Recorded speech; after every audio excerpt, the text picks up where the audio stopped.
Alors voilà encore une bonne petite information pour ceux qui ne sont pas encore au courant. Quand on est restaurateur, toutes les semaines, on reçoit un récapitulatif de paiement puisqu'on est payé à la semaine.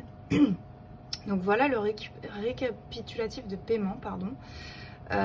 Donc nous, en chiffres, on a fait 401 €.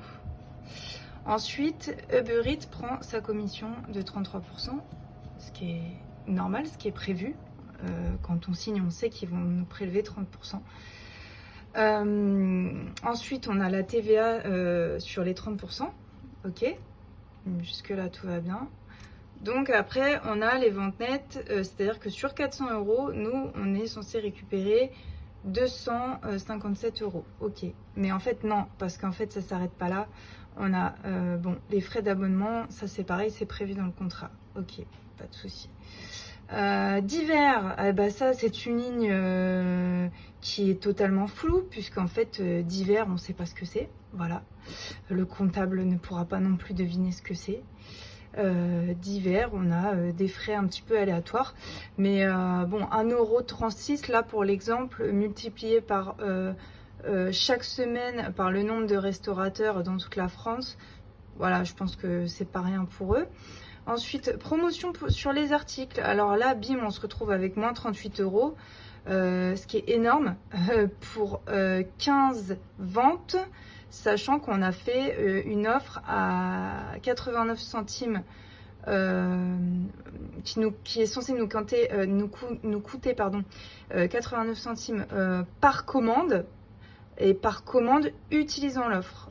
Donc déjà, même si les 15 commandes avaient utilisé l'offre, 15 fois 89 centimes, 15 fois 0,89, ça fait pas 38,50 €. Voilà, tout est flou. Revenu en titre restaurant. Alors chez nous, on n'accepte pas les titres restaurants. Donc supposons que Uber Eats accepte les titres restaurants, c'est à eux de gérer avec les organismes et de nous payer en fait. Sauf que c'est pas le cas. Là, on nous séquestre les titres restaurants et on nous dit même pas comment les récupérer, sachant que nous, on n'est pas inscrits pour pouvoir récupérer les titres restaurants. Voilà, ça, pas d'informations, rien du tout. Donc en fait, sur 400 € de chiffre, hein, c'est nous qui avons travaillé. Sur 400 € de chiffre, on se retrouve avec 160 €. Voilà. Voilà, je pense que c'est intéressant comme information. Voilà, j'ajoute une chose importante, c'est que Uber Eats prend 30%, donc ça on le sait tous. Ok, chez nous c'est 33%. Donc en fait on devrait impacter en fait, ajouter ces 30% sur notre prix de vente qui est affiché pour le client. Sauf qu'il faut savoir que pour les petits restaurateurs comme nous, donc nous on est une entreprise familiale, on peut pas le faire, tout simplement parce que la plupart des grandes enseignes ne jouent pas le jeu. Donc il y a une forme de concurrence déloyale là-dedans, au fait que rajouter les 30% de commission au prix final de vente n'est pas obligatoire.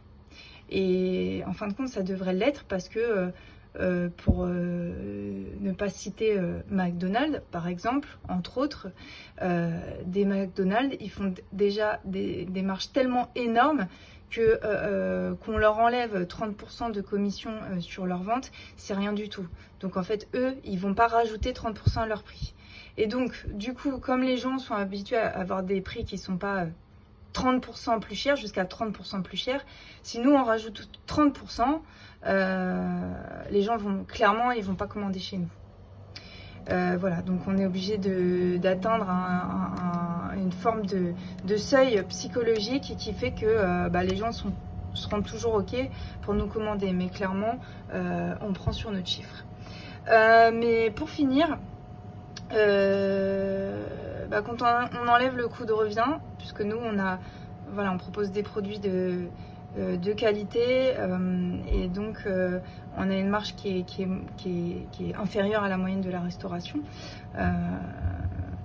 donc en fait on travaille gratuitement pour Uber Eats. Voilà.